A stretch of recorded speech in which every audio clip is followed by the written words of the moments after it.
Welcome to the Disability and Philanthropy Forum's Disability Equity Series. My name is Emily Harris. I use she, her pronouns, and I'm a proud member of the disability community. I am Executive Director of the Disability and Philanthropy Forum and come to you today from the unceded land of the Northern and Southern Tewa, now known as Santa Fe, where I am attending a convening of the Care Fund. As part of our commitment to accessibility, our panelists and I will each provide an audio description of ourselves.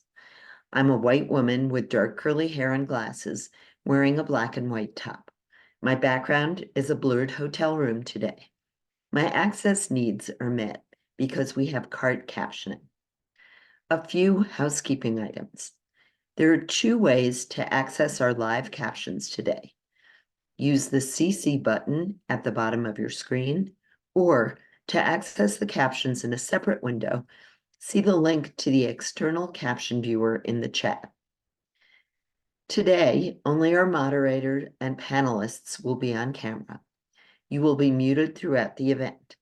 The webinar is being recorded and you will receive a link to the recording in the next few weeks. Although we will be using the chat to share links with you, it will not be available for you to communicate out. Instead, please use the Q&A button at the bottom of your screen to share your questions anytime during the session. We will try to integrate them into the discussion as they come in, and we will also make time for questions at the end.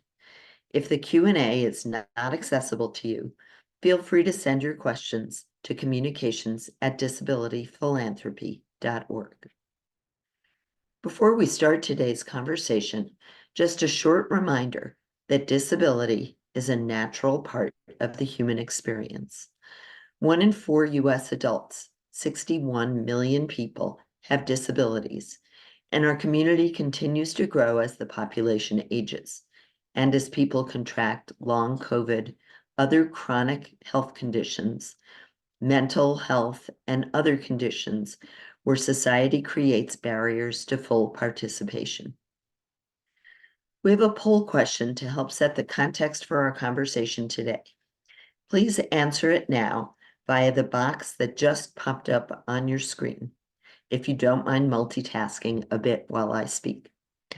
If the poll is not accessible to you, please feel free to email communications@disabilityphilanthropy.org or note in the Q&A. I will read the questions and choices now. In the US, there are at least how many LGBTQIA+ folks with disabilities? 1.3 million, 3 million, 700,000, or 2 million? To moderate our panel, I'm delighted to introduce Amoretta Morris, President of Borealis Philanthropy. Amoretta is joined by on the panel by 3 leaders in philanthropy. You can learn more about the panelists and Amoretta from their bios that are linked in the chat. And before we start, the correct poll answer is B. 3 million LGBTQIA+ people in the US live with disabilities. Many of you got that right.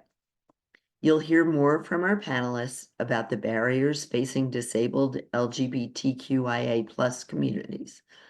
Amoretta, please take it away from here. Thank you, Emily, and welcome everybody. I am so delighted to be joining you today in this virtual space. My name is Amoretta Morris. I use she, her pronouns, and I am a Black woman wearing a green and white top. And today I am rocking a brown afro, gold earrings, big green glasses, and bright red lipstick. As I said that out loud, I realized I've got a lot going on today, but thank you. Bear with me. I am currently in New York, which is the unceded land of the Lenape people. I am normally based on Piscataway land in DC, but I am up here traveling for a meeting.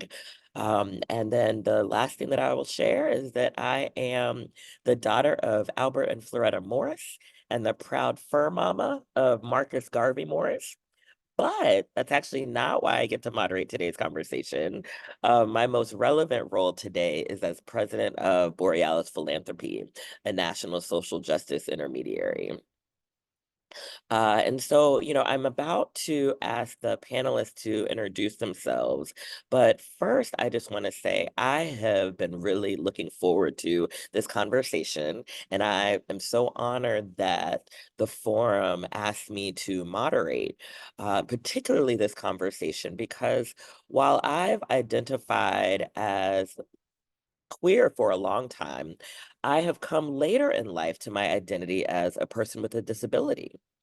And at the risk of starting off this esteemed professional panel sharing a little TMI, I have my last partner to thank for this evolution in my identity because she is the one who helped me understand how neurodivergence lived in me and influenced how I show up in the world. I was one of those many, many women and girls whose symptoms go undiagnosed because they didn't show up in childhood the way folks traditionally are trained to look at them, or frankly, traditionally, the way they show up in boys. So I am grateful for this conversation because it reflects personally one of the many intersections that I live in, but then professionally as a leader at Borealis, where we apply an intersectional equity lens to our work, we are striving to queer disability conversations all the time, wherever we go. So this doesn't just happen through our Disability Inclusion Fund, but it is a charge that's spearheaded across our teams from our Black-led movement work to our commitment to advancing equitable journalism. And so, for lack of a better word, this is the perfect conversation to be a part of. And I could not have asked for more wonderful experts and thinkers and co-journeyers in this conversation than our panel today. So I am pleased to welcome Cory, Lira, Shaena Johnson, and Masen Davis.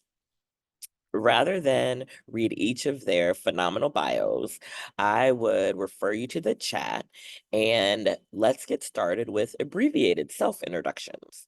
So let's start by asking each of you to share your names, your pronouns, your visual description, and one sentence you would like the audience to know about yourself. Cory, can we start with you? And then let's follow with Shaena and Masen. Thank you, and thanks for having me today. My name is Cory Lira, and I use she and they pronouns. I am a fat, light-skinned, Indigenous Latina person wearing a black button-up top, and I'm wearing dangling orange earrings with brown waist-length hair pulled to the front and laying over my shoulder, and behind me is an off-white wall. And I'll just share, similar to what's in my bio, but I recently joined Third Wave Fund as the new Disability Frontlines Fund program officer. And my background is in community organizing and education. And I'm based out in Portland, Oregon, which is the home of Multnomah, Clackamas, Clackamas, Chinook, Tualatin, Kalapuya, Molalla, and many other tribes along the Columbia River. And I'll pass it on.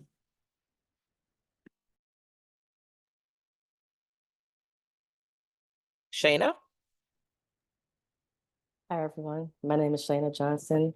I go with by she, her, hers pronouns. I am on Choctaw land in Baton Rouge, Louisiana. Um, I am a masculine presenting Black woman with Black hair, a Black shirt on, with Black headphones, with facial jewelry, a nose ring. Um, and yes, that's it. I am very excited to be here on this panel. I work with the funders for LGBTQ issues as the interim project director for Out in the South. And again, very excited to be here on this panel. Thank you, Shaena. Masen? Hi, really wonderful to be here. Thanks so much. I'm Masen Davis. I use he, him pronouns.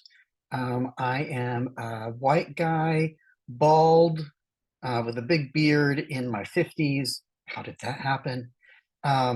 With dark eyes and eyebrows, my beard's salt and pepper, wearing a white shirt with blue dots design on it, in front of a FCAA background, which is a series of teals. I am the executive director of Funders Concerned About AIDS. I'm from the United States, but I actually live and work from Berlin, Germany, where I live with my husband and our little dog named Rex. And I increasingly identify and more publicly identify as a person with multiple disabilities as I age. And really delighted to be here today. Oh, thank you, everybody. Again, I am so ready for this conversation.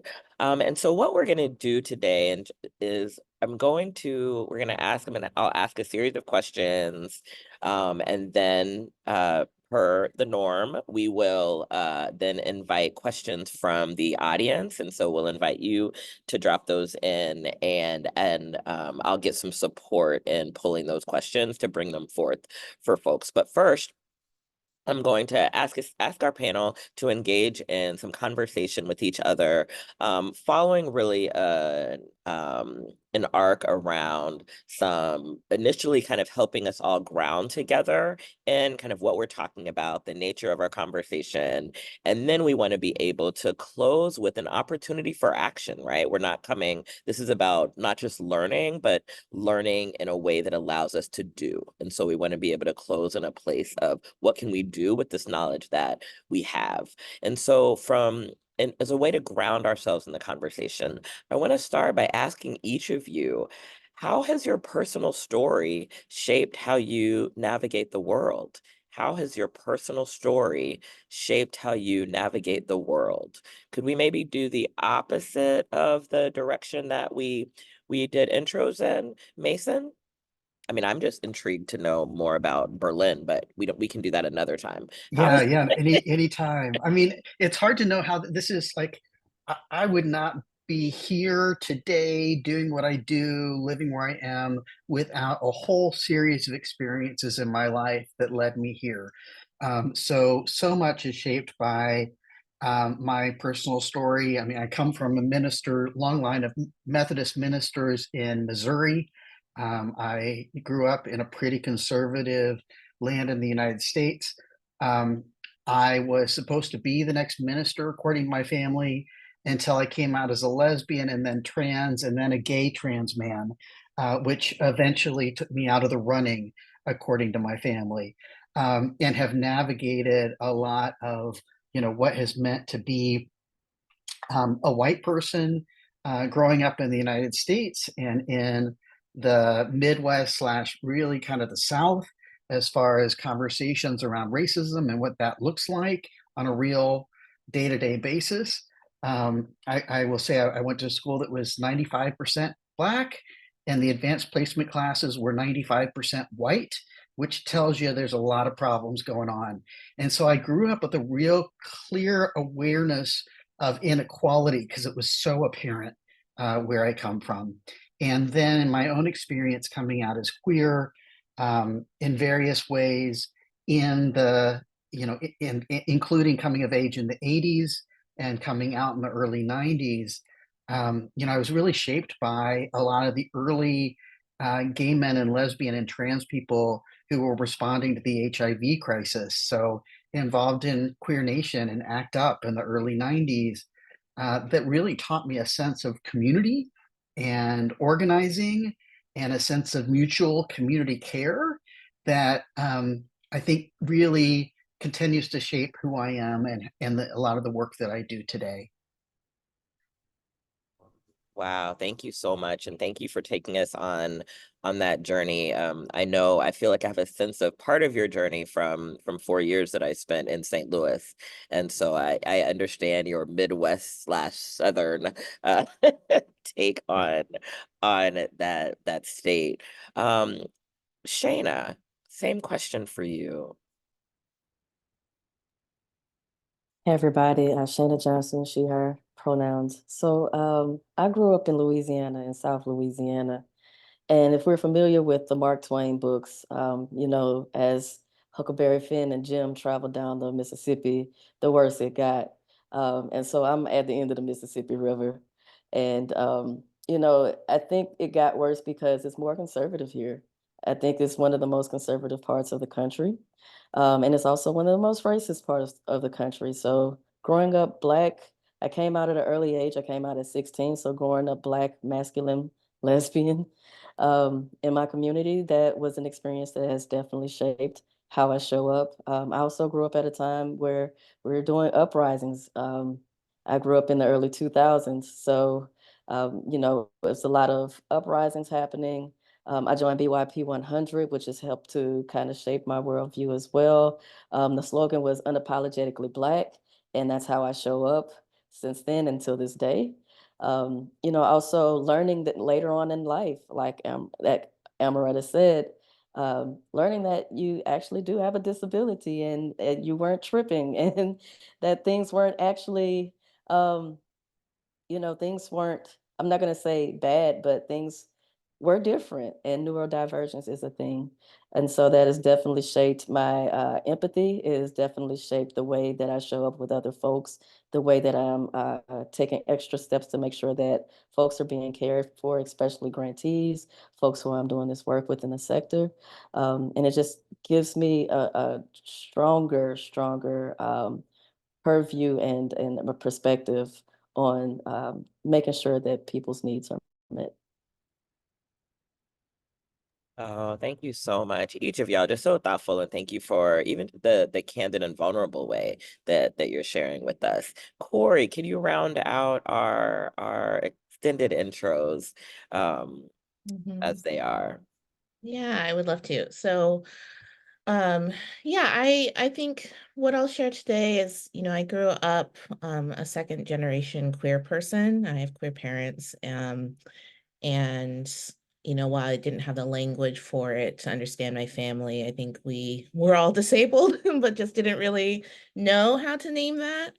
And also, you know, I've been fat my whole life, and that I think has really informed a lot of my experiences, as well as being an Indigenous femme. And I grew up rurally and poor, and so I think, you know, all these experiences, on one side have really shown me the reality of the culture of disposability and how othered bodies really experience living at these intersections. And also, I think it led me to where I am now, which is like deeply embedded in disability justice work and abolition work, and really the clarity of the power of community self-determination, and what it means to have community-led resourcing of communities. And so, you know, I think, you know, I could expand on any one of those identities and how they inform me, but I think just, you know, having all those intersections, um, I think has really just gifted me that clarity of the work I do, and knowing that I'm part of so many communities that have so many different experiences, that combined experience really provides a unique perspective moving through the world. Oh, Cory, lucky for you, you're about to get the chance to expand on some of those areas right now, because the next question is for you.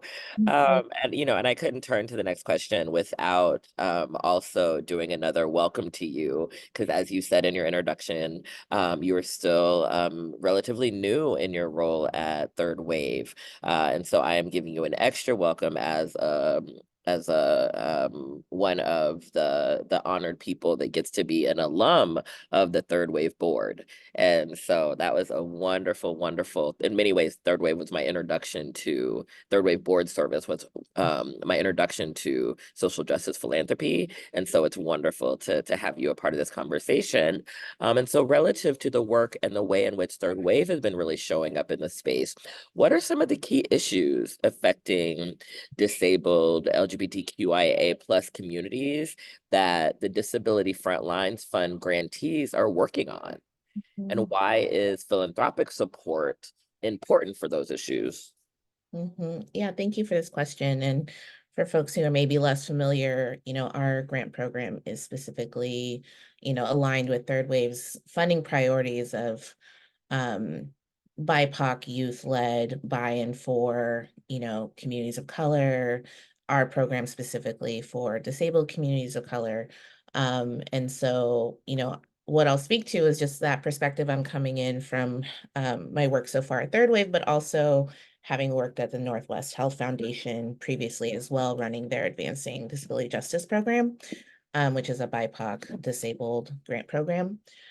So, I think first I just want to acknowledge that I think one of the key issues is really just staying alive. I think just like staying alive and staying resourced and well and in community and connected. And so I don't want to like jump right into like other topics without acknowledging, I think that is like the first and foremost thing that comes to mind for me when I think about key issues. And I think it's important to acknowledge this particular moment we're in where, I think a lot of the grantees I work with are, navigating the different kinds of political repression and, the types of changes in how we even talk about COVID, for instance. We have, Long COVID Justice is a one of our grantees and still doing work to not be like, we're post-COVID, right?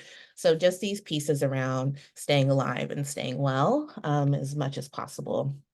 But I think some other pieces that I'll just name is that I think, we give out multi-year grants, and so we get to see the work over a period of time. And I think one large key issue or key trend that I'll name is just that long-term sustainability of the work. And, I think that reflects that for, I think a lot of folks who are in the queer and trans and disabled communities, we know that there's a high level of like expectation to do the work, if you're in that leadership role, and there's also high burnout. And so I think that there's a lot of leadership change that's happened, a lot of people who needed to move back or move up. And so I think a lot of groups are figuring out what that means in terms of actually being in a position to do long-term work sustainably, which might look like really shifting how work has happened up to this point. And I think that there's been so much rapid response work that's happened with COVID and a lot more attention on disability justice in the last 5 years that I think that this is like a very critical moment for a lot of groups to really grapple with what it means to continue to do this work for 5, 10, 20 more years. I think also acknowledging the particular economic limits of this moment, I think is very true for folks. Thinking about like, what kind of rapid response programs are out there now versus what were, at the start of the pandemic, for instance. And also just, I think, I care a lot about the like workers of organizations and thinking how more and more people are just really stretched thin with the economy shifting. And then I think the other issue that feels like the most consistent one across the folks I've been working with is really wanting to move from that kind of the conversation many of us have around like moving from representation into like deeply embedded reflection of communities in leadership and in programmatic priorities and values.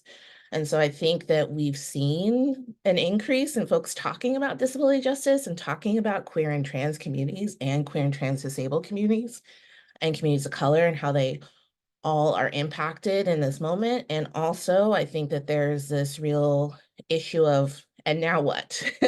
And now what does this actually do to change, both philanthropy, our organizations, the folks, our partners, so that these aren't just demographics that we're talking about, but actually reflected values and being able to really reflect the politics of queer and trans communities and the politics of disability justice into the work. So I know I only have a couple minutes for this question, so I'll pause there and see if there's other follow-up on that part.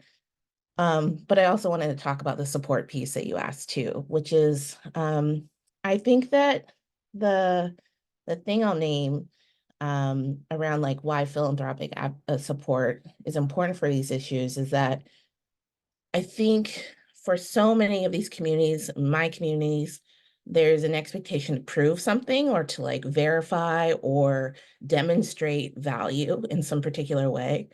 And I feel very proud to be at an organization that gives unrestricted funds with very little reporting that's due.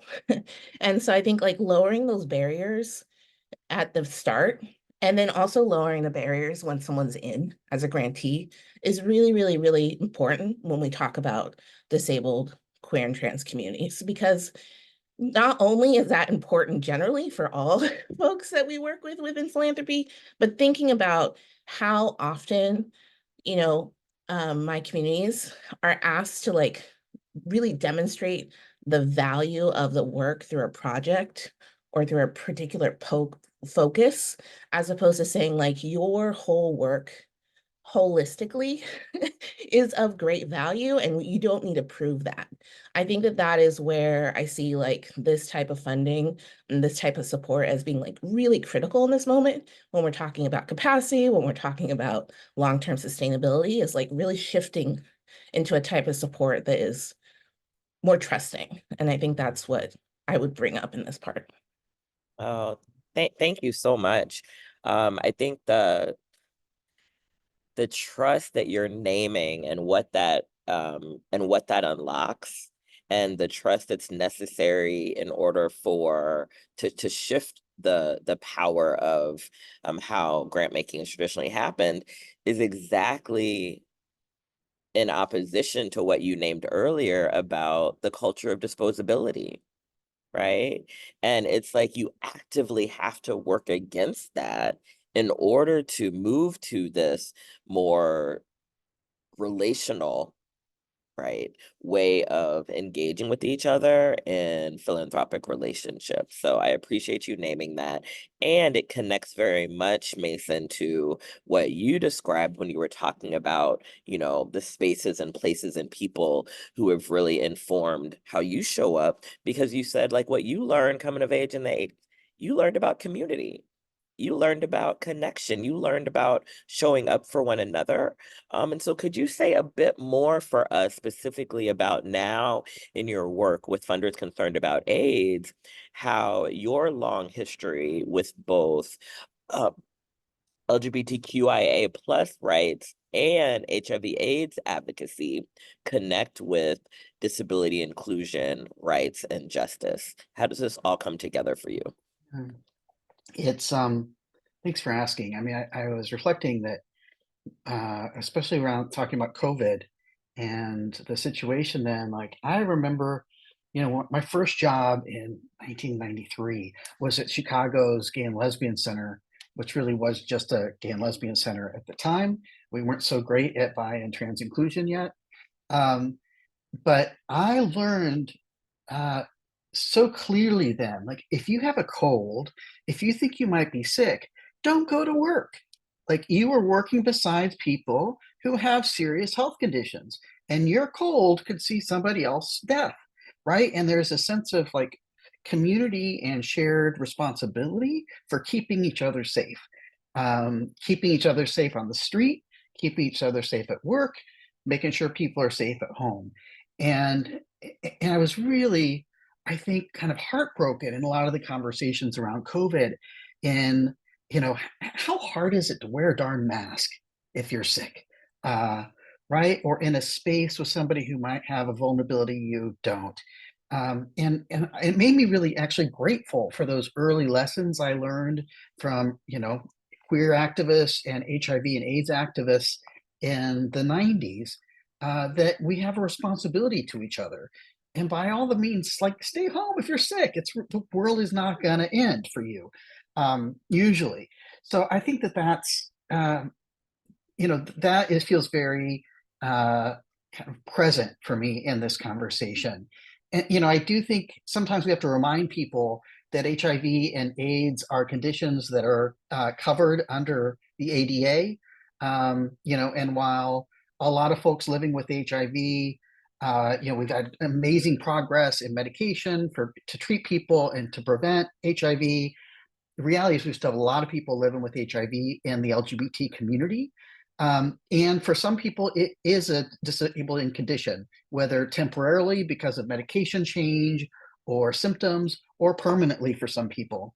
And so it just is at that intersection of LGBT rights, disability justice, and HIV. And I think we've gone too far in separating the LGBT movement and the HIV movement. They used to be one. And then at some point, when it was, to be honest, as I've been talking to people, more folks of color getting HIV, the LGBT community kind of stepped away. Oh, that's not us. We have separate movements, and we really need to challenge that as we look at who's most impacted and how we can be stronger together.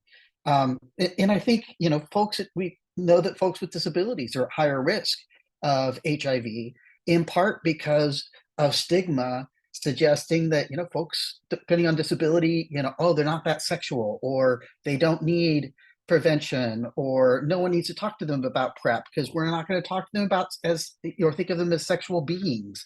So there are real risks there, I think, as a result, that we need to really challenge politically and in our own day-to-day lives. And then I'll just say, like, for myself as a trans person who does have disabilities, I'm super conscious of the fact that it's my ability to do work is very much impacted by my health status. And in some ways, I have led a number of LGBT, especially trans groups over the years. And in some ways, my decision to come to philanthropic service organization and FCAA was partly my own step towards self-care, because I realized that with my own trauma background, in this moment, with all the attacks against trans people, I needed to do something a little bit different. So HIV is not easy. There's still trauma, but it's not the same tapping into my brain trauma, if that makes sense. So it's work I can continue to contribute. In a moment when I'm not psychologically able to be on the front lines of the trans movement today. I'll go back, right? But I needed to take a break. And I think that that's a message for all of us. Like, what do we need to do to contribute? And how do we do this for many decades in a way that can do good work, but also, take care of our hearts and ourselves. Ooh, y'all have put so much out there. Thank you, Masen. There's a bit of career coaching in that last conversation as we think about how to continue to make our contribution in a way that fits where we are in our life, where we are in our health. So thank you so much for that. And thinking about thinking as we think about the different ways that we make our contribution and the different places that we've been as we make our contribution. Shaena, I am really, I'm interested to turn to you. I really appreciated your hearkening back to the river and Huck headed down the river, as somebody who grew up in Texas, but I was born in Alabama. I can absolutely appreciate that. As goes the South, so goes the nation. But also, right, there are things that some of my friends who grew up in the North take for granted that I absolutely did not have access to in the South, right? And so my question to you is, how does out in the South create a welcoming and accessible environment for disabled and LGBTQIA-led intermediaries? Retta, thank you so much for that question. So Out in the South is a fund that is dedicated to supporting the infrastructure and capacity of intermediaries, community intermediaries in the Deep South. And so we support the intermediaries by providing one-on-one capacity building and accompaniment work. So all of the grantees have access to either talk to me or, a consultant that we might have about, their grant making, how to better streamline their processes. I went through a lot of our grantees, grant making strategies with them to talk about how to make it more accessible. As someone who has ADHD and social anxiety, I was able to like take those experiences and work with those intermediaries to kind of shift their application processes. And so, a lot of folks have shifted from requiring written applications, which has been a barrier for a lot of folks, which has kind of been a barrier for me in the past as well. They also have shifted the reading level of their LOIs. And so they made the LOIs a lot more accessible through just changing the language and making it, better, easier to understand. And using cultural language that reflects communities that they serve. Um, Other ways that, we have worked together have been talking about the needs of convening, how to convene, ways to really work with folks who wouldn't even feel comfortable like in a conference setting. Again, as someone who has high social anxiety, conferences are painful for me. And I have to exert a whole lot more energy than a lot of folks just to be able to show up in a way that doesn't make me look any different from anyone else. And so keeping that in mind with folks about our grantees, any convening that we have an option to dip out. We have the option for folks to just take care of themselves. We provide healing and mindfulness options at our convening as well. And we encourage our grantees, if they convene, to hold those options for their grantees as well. And so, yeah, those are some ways that we have tried to make this work more accessible. Again, it's about the people. It's not necessarily about the paperwork. We don't require written applications. We don't require written reports. All of that can be done through a phone call. And I think the only written thing that we require, is people signing their grant agreement. I think that's the only writing that we require, outside of them sharing data about their grant making. And that's also not mandatory. So I think we have made good strides with Out in the South to really support not just our grantees, but their communities as well, and really show that grant making does not have to be this draconian thing. It can be accessible for all. Oh, thank you. I want to ask a couple more questions, and then we're going to shift to questions from the audience. But as I'm making that transition, and so again, this is another reminder for folks in the audience, so please drop your questions in the Q&A. I see them coming in, and I really appreciate that. We are going to jump to those in a few. I also just want to, again, kind of honor all three of you and the way in which you've talked about the work, the clear way that you've talked about the work and the journey. And it's one that resonates because kind of for me and for Borealis, with this work, as with all of our work, we absolutely are committed to being in this from a learning posture, right? And kind of being here as a fellow journeyer on this road with you. And so earlier when I was saying, we're out here trying to queer disability conversations, and it's not just kind of, and that's kind of across the organization. That is a commitment of ours. And it is about growing and learning and skill building for all of our staff internally, so that we can then, and it's leading to innovation. For example, just recently we announced the launch of the Black Disabled Liberation Project, which is a co-funding initiative that resources organizing that's happening at the intersection of disability and Blackness. That is something that came about because of the collaboration between the teams internally at Borealis that support the Disability Inclusion Fund and the teams that support the Black-led Movement Fund. And those two teams building together, working together, learning together, and identifying gaps in the field, identifying gaps in the sector, you know, and from what we know, this is the first of its kind, right, of an initiative doing here and with this particular focus. And so I really, really kind of am, and again, find myself in, as a colleague to you all, similar to the ways in which you all are leading this really innovative, groundbreaking work in your respective places. Shaena, I want to turn back to you because I loved how you gave some really great examples of how you are able to use your own lived experience as you are helping intermediaries understand how to create more accessible processes, right? And how to create more inclusive spaces. I just want to ask you, are there any other kind of barriers that you would want to share with us that you faced as a queer person with disabilities working in philanthropies? How would you like philanthropy to change?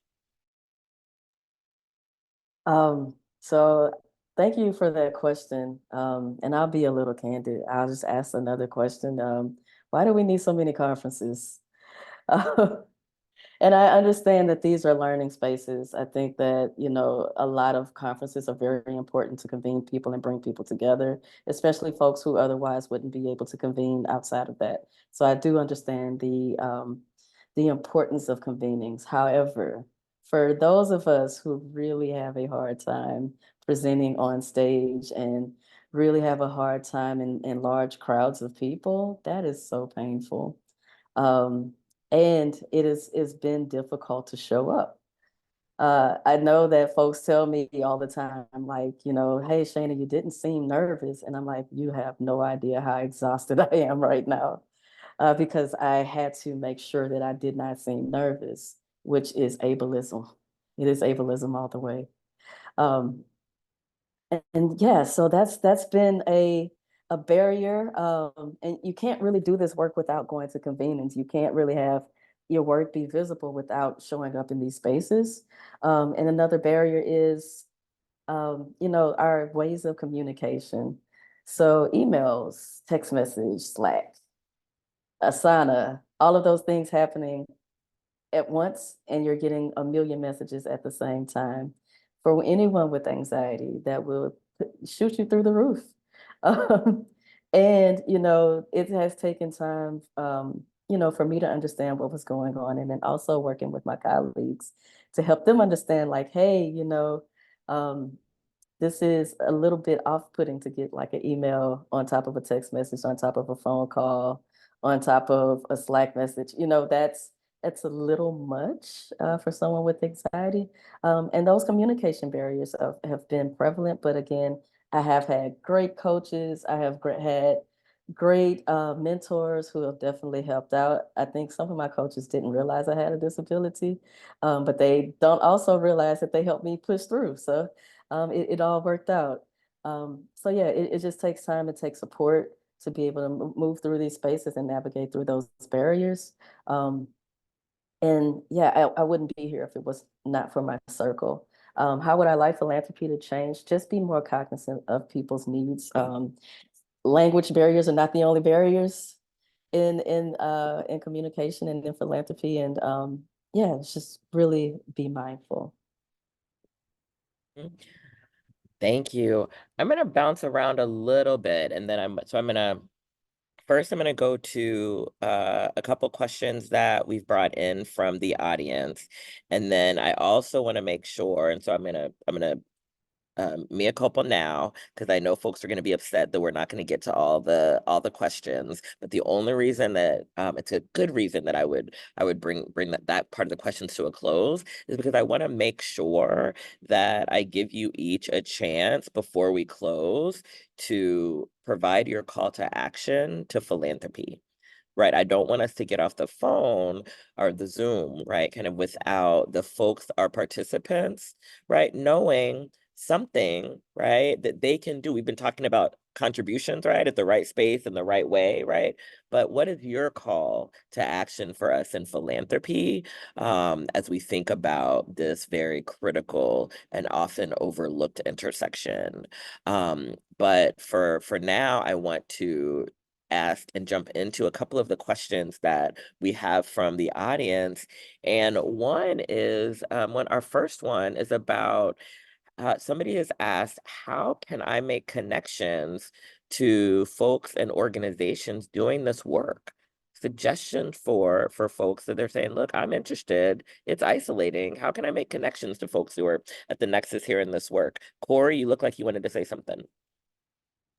Well, to clarify, I don't know if they mean like within philanthropy or within community, but I think I'll try to touch on both a little bit. I think within philanthropy, the beauty of this convening is that we're hosted by a group that really does bring people to, connect people. So I'll just name that. And then I think within community, something that I think is also an important layer here is that like so often there are disabled folks in spaces we're in, but we haven't created the safety for folks to name that.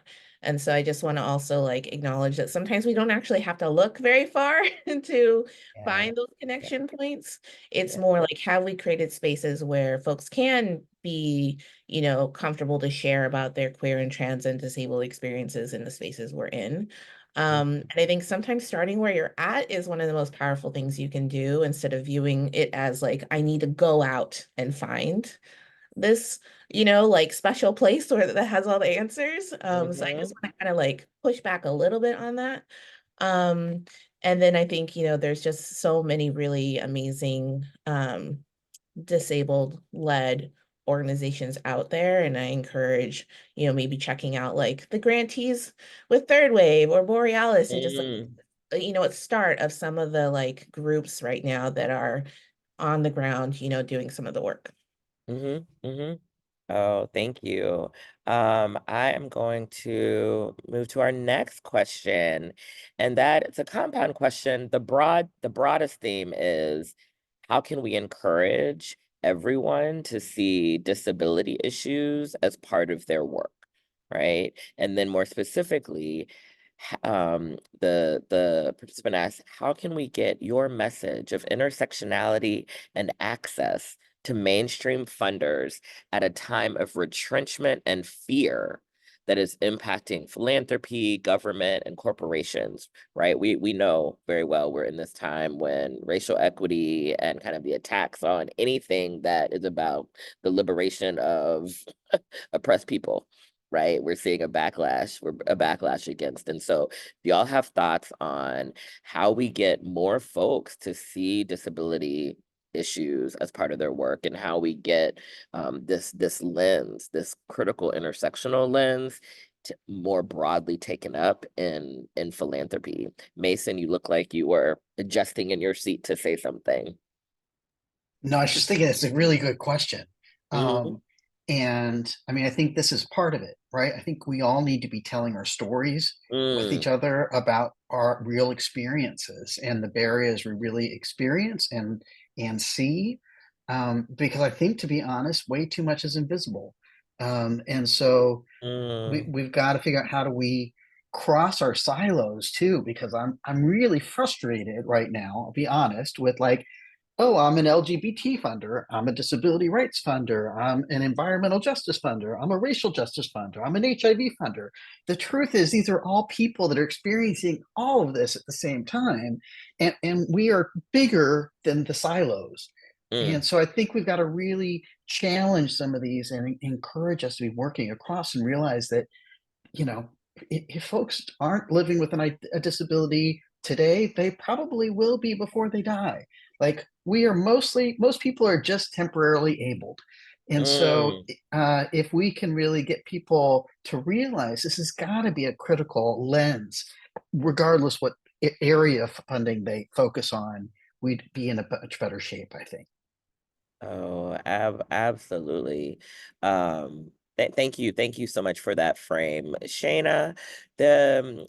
one of our participants, they explicitly wanted to thank you for naming that many of the convenings are super inaccessible spaces, and they prevent meaningful engagement of disabled people, not only by their cost, but by other ways and other practices of inaccessibility. And so the question is, how do we change this in philanthropic spaces that are not led by working class people and tend to cater to high net worth individuals? So if we see this, and you had many people agreeing with you, like, oh yes, right? But how do we change this, knowing that the folks that are, for the most part, setting these tables are not coming from working class communities? Yes, that is a great question. I think that, having that conversation with folks, I found with working with high net worth individuals, they're not some mythical creatures that are off in nowhere land, like they're people too. And so having the conversation with them, just starting off, I think is very important. I think that, even talking about the audience for like these convenings, what is the purpose for the convening, even having that conversation ahead of time, I think is really helpful. Um, and also really naming the fact that having a disability is not a class thing. It's not a class issue. It's an issue across classes. I know personally some of our highest network donors in this particular sector also have disabilities. And their offices are accessible. Their places of work are very accessible. And it can be done. You just have to have the conversation. I think we've just been really afraid to name the elephant in the room. Thank you. So true. And thank you for, I love that. I mean, that they're not mythical creatures. They are people. What does it look like to have those conversations? But more so when we understand where Emily started us with the 1 in 4 people at disability, right? Know that, right? Many of the donors that you're talking about and thinking about and wanting to right? As a person with a disability as well, right? And so how do we kind of when we think about it from this space that is not an othering space, what does that allow, and what new strategies are made possible? And so this is not all of the questions that we receive, but I did caution you that I wanted to make sure we had time before we close for you all to share a call to action for philanthropy, right? I mean, Shaena, you just talked about, you were just imploring people to have the conversations. Masen, you invited us to tell our stories, right? That this is part of how we help kind of move this along, kind of to advance this work. But I also wanted to give you all a chance to as part of your closing thoughts for us, to be able to leave us with a call to action. What would you like us to do, leaving this conversation? Cory? Yeah, thank you. And I love any opportunity to like put a call to action out there. So The organizer in you, Cory. yes. I'm gonna drop a link in the chat, or I'll reference it if I can't. But I do recommend any opportunity to actually look at your organization, look at your work through a DJ lens, to really not just say we care about it, but actually look at your own practices and operations. Because I think that sometimes we have really good intentions and we launch things and we're like, we're going to do this. But if you're not actually integrating it or having the chance to struggle through these principles until they become really like alive things, I think sometimes that actually can do a little bit of damage. So I really, really recommend doing that internal work while you're building out that external work. So I do recommend the Northwest Health Foundation's Disability Justice Audit tool. I think it's a really, really great one to bring into the work. I think another one is to, the other thing I'll say is I think you know, to points that have already been made, like how do we de-silo some of this so that we can really make sure that groups that are queer and trans and disabled and, you know, community colors and that intersection are, you know, see themselves reflected in your funding priorities, see the buy-in for piece within the actual funding out there so that there's not a question of, is this for me? Because I think in the work I've seen is if that question comes up, people are very often not going to pursue it because there's that question mark that's like, I'm not even going to try. And I really want to help change philanthropy to like remove that question mark so that folks would be like, I know this is for me and I'm gonna pursue it. So I just really want to like put that out there as something I think that we can work on. Oh, thank you, Cory. Yeah. Shaena, what's your call to action for us? What would you like to make, what would you like us to take up as a part of the expanded consciousness that we get to leave this conversation with? Funding, of course, first and foremost, but Move the money, also thank you. move the money. And also, I challenge folks, especially working in philanthropy, to remember that this is all made up. Every single aspect of philanthropy is made up, and there is no excuse to not be able to affect change. Make up some better stuff, make up some different stuff, but this is all made up, and we can do differently. Yeah, thank you. Thank you, Shaena. Not that you said did not get stuck in the we can't do it that way because we've always done it this other way. Somebody made that up. I mean, somebody made that way up before. Thank you so much. Masen. I mean, so many really concrete recommendations that my co-panelists have put forward already. They're amazing. I would say, yes, keep giving, give more money, encourage grantees to build in a percentage that's specifically for access, whether it's, you know, captioning or changes in their office so that they can be wheelchair accessible, look at travel policies. I'm feeling this recently. I had to cancel a flight. So on the way to the airport at 4:30 in the morning, and I realized physically there was no way I could be on a flight that long in my economy class seat. And so I'm having to like realize I need to be able to lay down. And most of our policies will say, okay, economy only. Well, that may mean no travel, which is really tough if people actually need to get to these meetings or meet relationships for fundraising strategy. And it had never occurred to me how much of a barrier that was until I had to cancel a trip. And others, like other policies, as Cory was saying, within our organizations, that's really challenging. Are they needed? Are they accessible? And are we like saving money, but actually losing the power of what we're trying to accomplish in our missions with our grantees? So I'll leave it at that.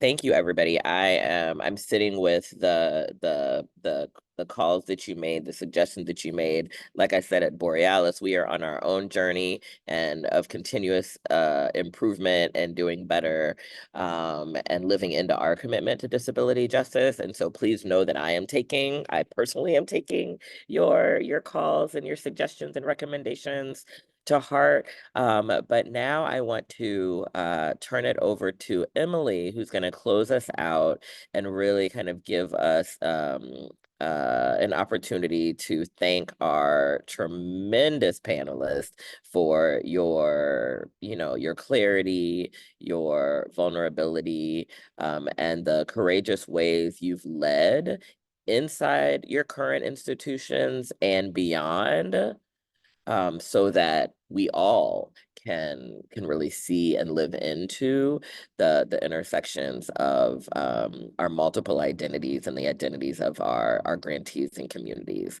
So I'm going to turn it over to you, Emily.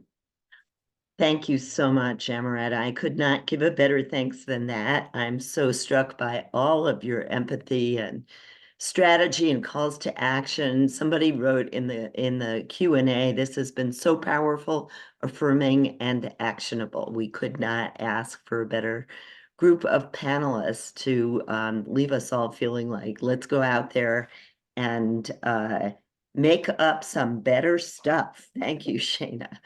Following the close of this session, you'll receive a short survey. Please help us learn from your experience by taking a few minutes to fill it out, and a link is also available in the chat. We hope that you will join us in July for our next webinar, which centers on disability pride and joy. Thank you, thank you, thank you.